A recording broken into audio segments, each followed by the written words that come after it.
Donc, la question de la représentation de l'architecture pose d'emblée celle de la relation entre les arts. Son objet n'est plus tant l'architecture en soi, ni les médias variés qui servent à en donner une représentation, c'est plutôt le passage, le trajet, la relation entre ces médias. C'est le de représentation qu'il s'agirait de saisir dans sa complexité temporelle, médiatique, artistique, sociale et politique. Je montre pour illustrer cette idée la maquette du jardin architectonique florentin du XVe siècle, élaborée pour la grande exposition sur le jardin italien de 1931 au Palazzo Vecchio de Florence. Plutôt que sur des modèles de jardin véritables, elle fut très largement inspirée des peintures, gravures et tapisseries présentées dans l'exposition. Ce jardin, ainsi recomposé, fut aussi très largement rehistoricisé, si j'ose dire. Pour ses commissaires d'obédience fasciste, il incarnait désormais le giardino all'italiana, comme forme artistique nationale par excellence. Je cite, « fruit d'un art nous appartenant singulièrement, qui, après avoir conquis le monde, semble avoir été offusqué par d'autres modes ou caché sous des noms étrangers. » Fin de la citation. On mesure ici combien la représentation est avant tout la construction d'une fiction, souvent teintée d'idéologie. En ce qu'il possède la capacité à représenter, le jardin est un espace propice à l'étude des glissements, du va-et-vient incessant entre différents médias, supports et modalités de la représentation. Si un certain nombre d'études se sont intéressées ces dernières années aux conventions graphiques mobilisées pour produire des images de jardin ou sur leur dimension projectuelle, mon propos d'aujourd'hui sera différent. Il a pour but de s'interroger sur le statut spécifique de la représentation, notamment architecturale, au jardin, dans le jardin, caractérisé par ce que j'appelle sa fluidité médiatique, corollaire de la dimension métamorphique de la nature elle-même. Derrière cette idée réside la conviction que la représentation de l'architecture ne peut être étudiée indépendamment des médias qui lui donnent forme et des milieux qui l'accueillent. De même, elle ne peut être pleinement comprise qu'à travers l'étude de sa réception par les spectateurs dans une relation qui n'est pas seulement visuelle, mais qui convoque le corps tout entier dans l'ici et le maintenant. Pour citer Keith Moxey, image, objet ou espace ne sont plus tant envisagés donc comme représentation, mais plutôt sous l'angle de la présentation. Pour ébaucher un tel projet, et à l'ère du post-médium, le concept d'intermédialité peut se révéler utile. En tant que méthode ou posture épistémologique, l'intermédialité s'intéresse en effet moins à la représentation elle-même, en tant qu'objet finalisé, qu'aux différents types de processus avec lesquels elle s'articule, partant du principe que c'est dans la relation aux autres médias qu'un média est constitué. Dans le jardin, l'architecture apparaît ainsi fluide, s'inscrivant dans une variété de médias, tantôt picturales, sculpturales, végétales, variant les échelles, à travers un processus complexe de transfiguration.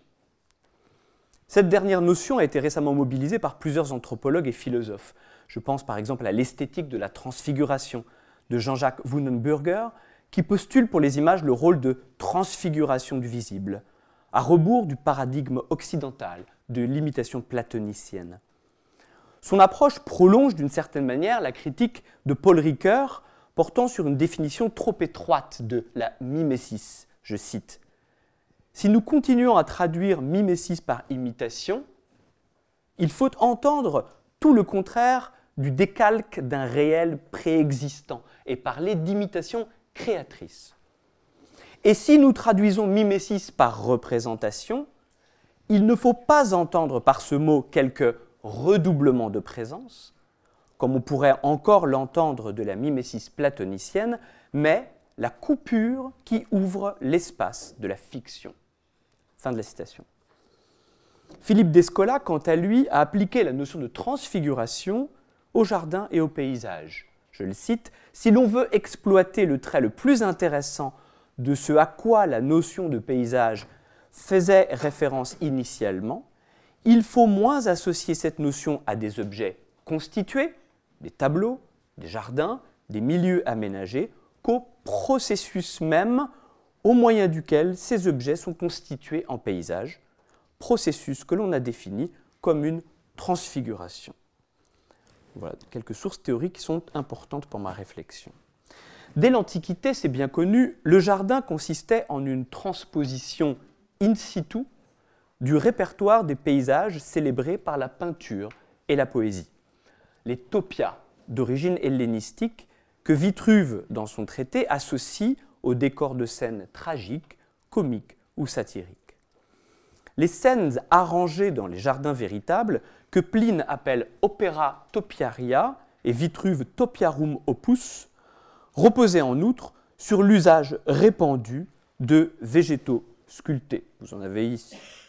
Ainsi, dans un passage de Pline sur le cyprès, le jardin est défini comme un tableau, picturas operis topiari. Je cite, « En ramassant ces formes naturellement grêles, on fait représenter à cet arbre toujours tendre des tableaux décorant les jardins. » Dans un autre passage de l'histoire naturelle, Pline rappelle, je le cite, que la plèbe de Rome offrait aussi sur ses fenêtres le spectacle d'espèces de jardins, imagine hortorum, image quotidienne de la campagne. Fin de la citation. Plutôt qu'à des peintures de jardin, ce passage fait allusion à des plantations disposées sur les rebords des fenêtres qui évoquaient des paysages de la campagne. À une toute autre échelle, les immenses parcs impériaux décrits dans la littérature ancienne semblent avoir également possédé une telle visée représentationnelle. Ainsi, le parc de la Domus Aurea de Néron formait l'image d'un véritable territoire. Tacite décrit, je le cite, des champs cultivés, les lacs et la vie sauvage artificiellement recréés, où les bois alternaient avec les clairières et les vues, mais aussi un lac, comme la mer, entouré d'édifices pour représenter les villes. Fin de la citation. À Tivoli, c'est bien connu, la villa de l'empereur Adrien restituait quant à elle, par son architecture, une topographie illustre et mythique, celle des provinces et de sites célèbres, allant même jusqu'à y inclure les enfers. L'architecture dans le jardin joue donc ici un rôle mimétique et emblématique, figurant autre chose que l'espace qu'elle construit physiquement.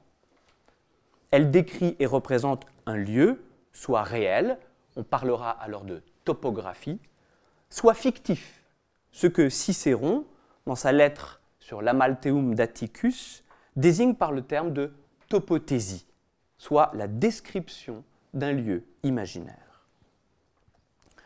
On observe des réminiscences de ces connivences médiatiques à la Renaissance. Grâce au talent des jardiniers, on créait toutes sortes de formes avec les matériaux vivants du jardin. Les topiaires, dont les premières représentations apparaissent dans le Songe de Polyphile de Francesco Colonna en 1499, permettent de traduire dans un langage orthésien celui de la peinture, de l'architecture, de la sculpture et même de l'épigraphie. De même, la dimension topographique et topothésique du jardin est fortement présente à la Renaissance. Le célèbre jardin de la Villa d'Este à Tivoli, par exemple, est une image du territoire de Tivoli, avec son fleuve, Aniene, et ses différents cours d'eau reliant Tivoli, représenté par la fontaine de Tivoli, et Rome, représentée ici par la fontaine de Rome. Et cette même topographie illustre a été encore redoublée en peinture cette fois dans les remarquables vues paysagères de Girolamo Muziano dans le salon principal.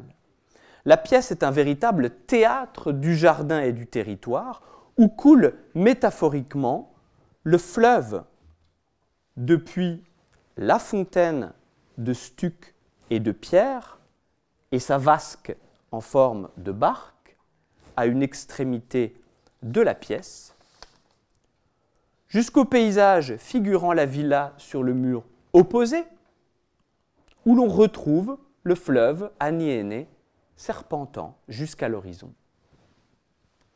La représentation de l'espace ici est comparable à un véritable jeu de poupées russes. Parmi les fontaines les plus exemplaires de ce célèbre jardin, il faut s'attarder un instant sur la fameuse Rometta, ou fontaine de Rome. Elle prend la forme d'une scène architecturale influencée par la Scène France des théâtres antiques et par le théâtre médiéval. La fontaine forme une synthèse des monuments clés de la Rome antique. Les portes, correspondant aux 7 collines de Rome, le Panthéon, la déesse Rome, la Navicella, la louve du Capitole, l'île Tibérine et son obélisque, ainsi qu'une figure allégorique représentant le Tibre. Outre les modèles théâtraux, le précédent le plus immédiat pour la fontaine se trouve dans la fresque de septembre au palais Schifanoia de Ferrare, figurant le bouclier d'Énée, lequel dérive à son tour des scénographies urbaines documentées à Ferrare à la fin du XVe siècle qui proclamaient le duc Borso d'Este comme un nouvel Énée. Dans les jardins de Tivoli, cette scène théâtrale se donnait aussi comme la métaphore cultivée des ambitions politiques déçues du cardinal à Rome, lequel, à l'issue de plusieurs conclaves, ne fut jamais élu pape. Selon le voyageur français Nicolas Audebert, on lui avait refusé la permission de construire sur l'île Tibérine un somptueux palais. De dépit, il se serait résolu à transporter l'île et Rome tout entière dans son jardin de Tivoli.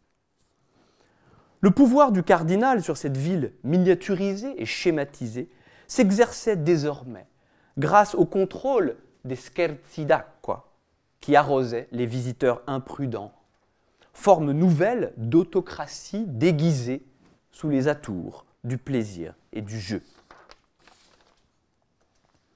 Dans le jardin de Vicino Orsini à Bomarzo, près de Viterbe, réalisé durant la seconde moitié du XVIe siècle, l'architecture ne semble pas non plus avoir eu d'utilité propre. Sa fonction principale est de plonger le visiteur dans une posture à la fois physique et intellectuelle qui est différente, qui interroge.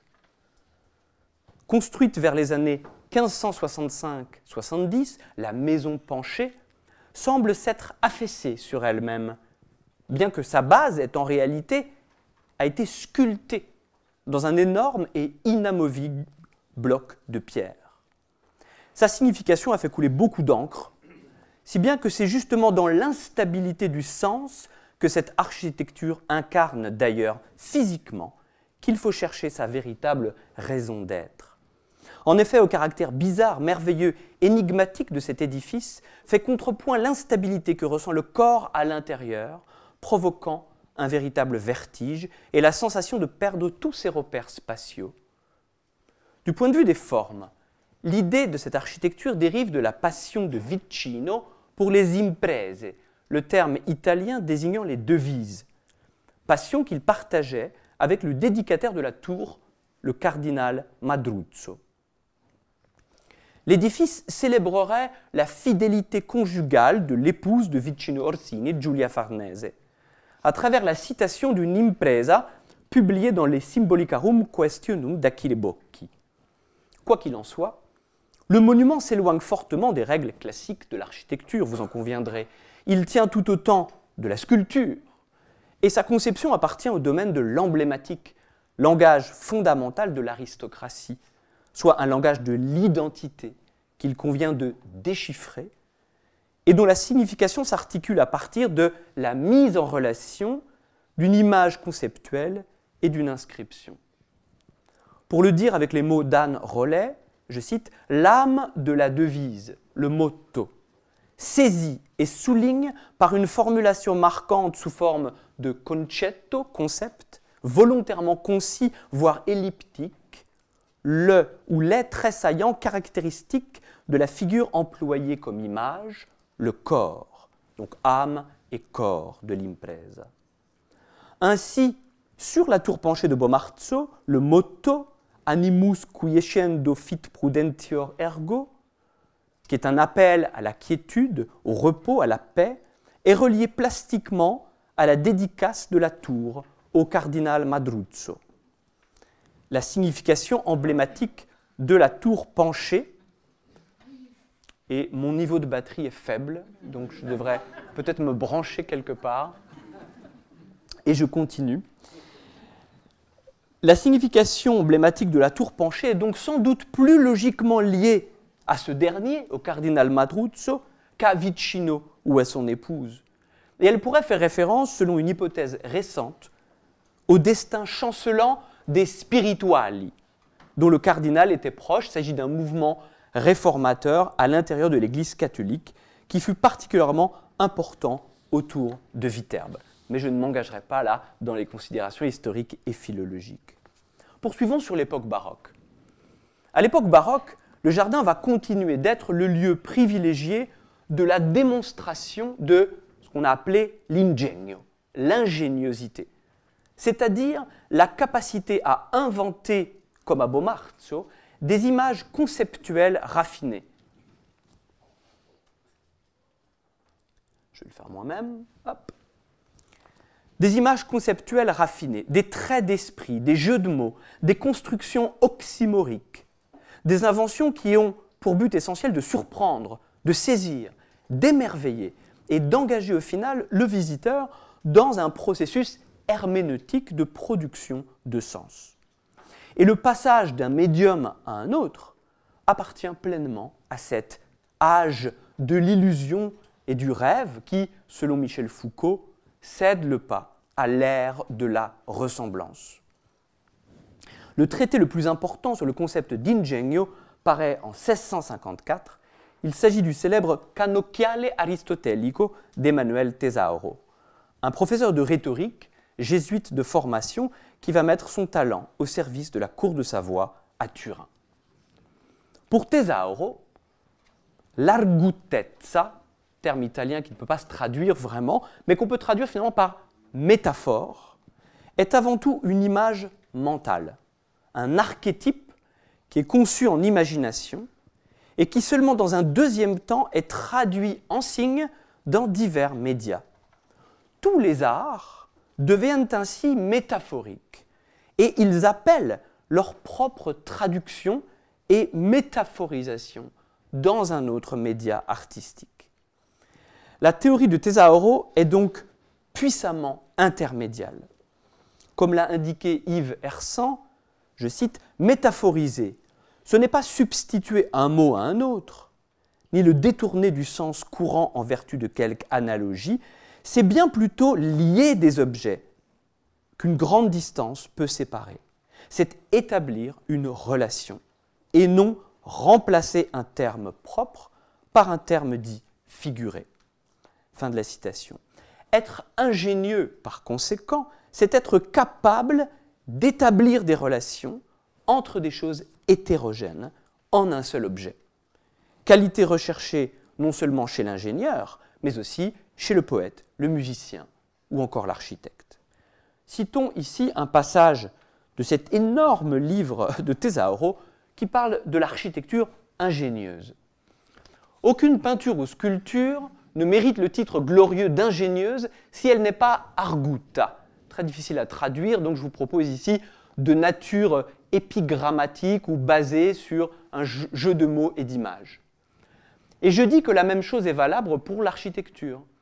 Ces étudiants sont appelés ingénieurs à cause de l'intelligence de leurs œuvres ingénieuses.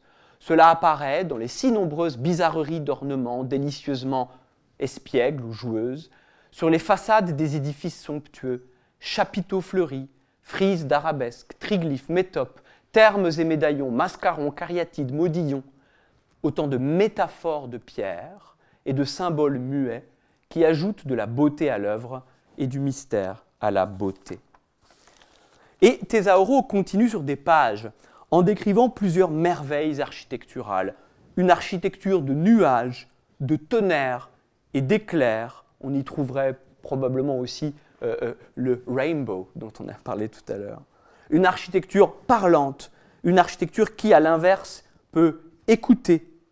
Et on pense tout de suite aux merveilles acoustiques popularisé à la même époque par Athanasius Kircher. L'ouvrage de Tesauro célèbre ainsi la puissance métaphorique, métamorphique et multisensorielle de l'art baroque, avec ses machines merveilleuses dont le jardin fut sans aucun doute le lieu d'exposition par excellence.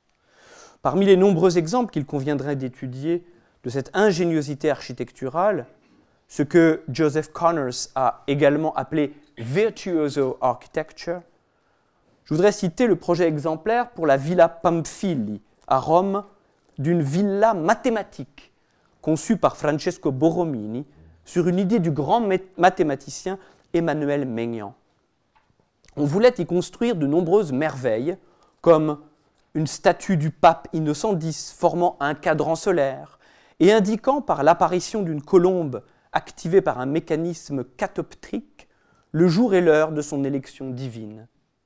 Cette architecture que j'aime comparer à une sorte de couteau suisse avec ses lames à usage varié, prévoyait des anamorphoses, une variété d'instruments astronomiques et pléthore d'applications curieuses tirées des recherches les plus récentes sur l'art de la dioptrique, la catoptrique, l'acoustique, le magnétisme, lesquels devaient profondément bouleverser le rapport du spectateur à l'espace. Dans le jardin, on avait prévu des cadrans solaires floraux, de nombreuses formes architecturales et des lieux géographiques sculptés sous forme de taupières. Enfin, Borromini avait conçu les allées du jardin afin qu'elles puissent être brusquement inondées et transformées en canaux, métaphore du déluge biblique. Les visiteurs auraient pu ainsi se rendre sur des barques à un pavillon ressemblant à l'arche de Noé, abritant évidemment une collection d'animaux vivants, peints et taxidermisés. Dans le Cannocchiale, Tesauro mentionne plusieurs jardins particulièrement ingénieux. Pour le château de Racconigi, près de Turin, il conçut les parterres autour de 61 statues mystérieuses, accompagnées chacune d'un motto et d'un poème, le tout figurant l'univers tout entier, avec ses planètes, signes zodiacaux et les étoiles de l'hémisphère boréal et austral. Quiconque marchait dans le jardin pouvait voir le ciel sur terre, et les princes en s'y promenant n'y cueillaient pas tant des fleurs que des leçons philosophiques et morales, conclut-il. Un second jardin turinois décrit dans l'ouvrage est celui de la villa du prince Maurice de Savoie, dite Della Regina, siège d'une académie littéraire et scientifique, l'Accademia dei Solenghi. Il était organisé autour d'un ingénieux dispositif optique. En effet, le jardin comportait un labyrinthe qui, reflétait dans un miroir conique disposé au sommet du jardin, composait les lettres d'un motto « Omnis in unum ». Le miroir et la devise désignaient le cardinal lui-même, dont l'esprit unifiait les savoirs épars, et donc évidemment déformés, des membres de l'Académie. Et puis Tesauro décrit aussi des jardins géographiques et métaphoriques construits à l'occasion de fêtes. Pour un mariage princier, toute une piazza avait été transformée en un vaste jardin figurant le Piémont, région désignée dans les sources anciennes comme Giardin dell'Italia. Et à la fin, le jardin tout entier fut métamorphosé en un magnifique feu d'artifice. Je cite, « Tout se termina en un grand feu de joie, et les rivières d'eau exhalèrent du feu, et tout le jardin fut emporté au ciel par l'envol de Vulcain. » Ainsi, l'ouvrage de Tesauro aide à mieux saisir l'esprit des jardins baroques, largement marqués par l'art de la rhétorique. Les techniques de l'anamorphose, de la perspective et de l'optique, qui sont au cœur des jardins de Le Nôtre, participent aussi pleinement de cette culture. L'architecture du jardin change constamment d'échelle au cours de la promenade, tandis que celle du château est reflétée, comme par magie, par les miroirs d'eau qui ponctuent et animent les grands axes. Dans ces jardins, la mode de l'architecture en trompe-l'œil se développe avec grandiloquence, concluant les allées, comme ici dans le jardin du duc de Richelieu à Rueil, ou bien élargissant comme par magie les étroits jardins d'hôtels parisiens, comme ici dans le jardin de l'hôtel Fieubet à Paris. Et cette porosité donc médiatique de l'architecture baroque a pour conséquence qu'elle peut elle-même se transformer en jardin. Ainsi, des jardins de pierre de la Rome baroque, selon la formule heureuse d'Alessandro Tagliolini, la fontaine des Quattro Fontane et la fontaine des Quatre Rivières du Bernin, ou encore la fontaine de Trévis. Le phénomène de transfiguration est encore plus spectaculaire dans les grandes scénographies éphémères, et ici je montre le célèbre apparato pour la naissance du dauphin en 1661, qui avait transformé les pentes de la Trinité des Monts à Rome en une immense montagne-jardin. Concluons sur le XVIIIe siècle. Au XVIIIe siècle, Kant reconnaît une place privilégiée au jardin, justement en ce qu'il transcende les distinctions médiatiques. Le passage est important et bien connu, mais je me permets de le donner en entier. Que l'art des jardins de plaisance puisse être considéré comme une espèce de l'art pictural, bien qu'il présente ses formes corporellement, voilà qui semble étrange.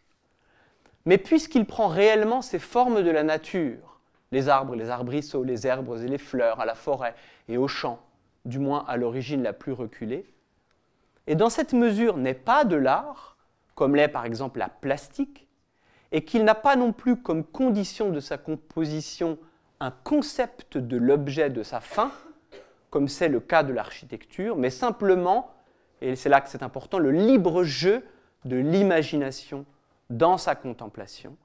Il s'accorde en ce sens avec la peinture simplement esthétique qui n'a aucun thème déterminé.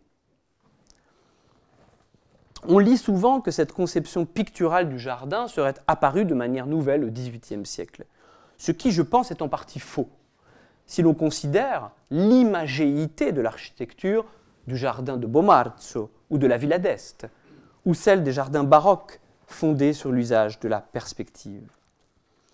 Selon le même paradoxe qui fait que la maison penchée de Bomarzo appartient avant tout au domaine de l'image emblématique, au sein du jardin pittoresque, on peut dire que l'architecture appartient autant au médium de la peinture qu'à celui de l'architecture.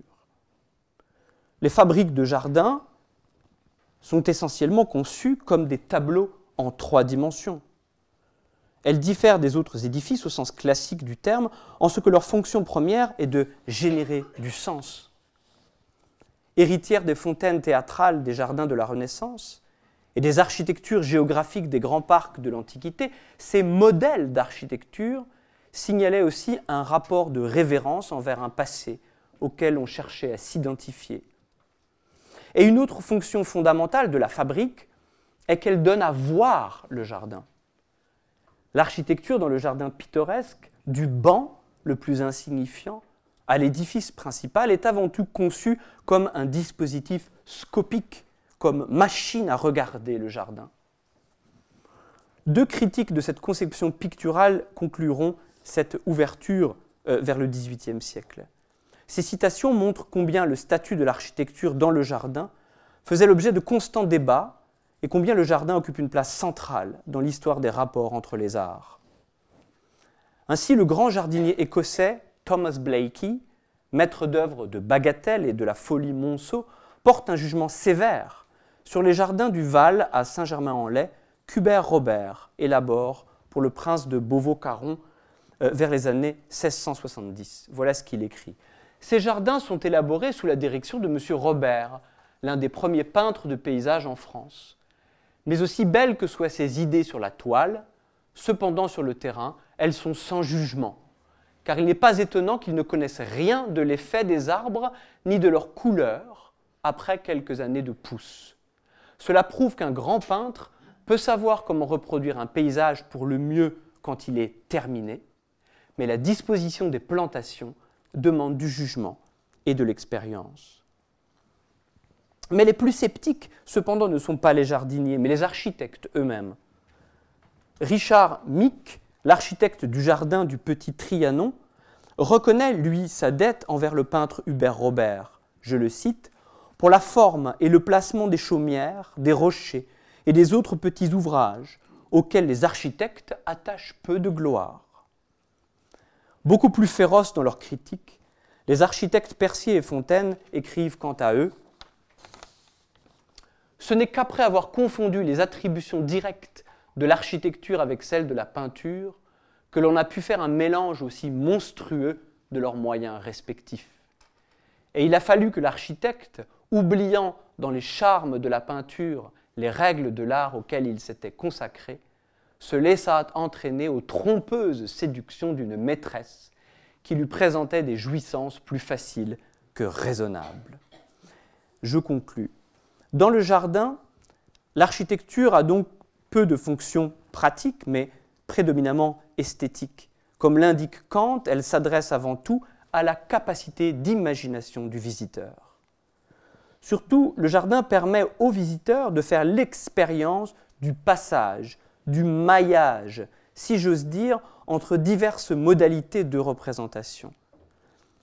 Lorsque l'on passe, par exemple, d'un intérieur orné de peintures de paysages à un jardin paysager qui les prend pour modèle, comme c'est le cas des demeures que décore Hubert Robert, par exemple. Parce que le jardin contient tous les arts et les enjoint par une fraternité active à dialoguer avec la nature, son visiteur est en même temps spectateur, utilisateur et promeneur.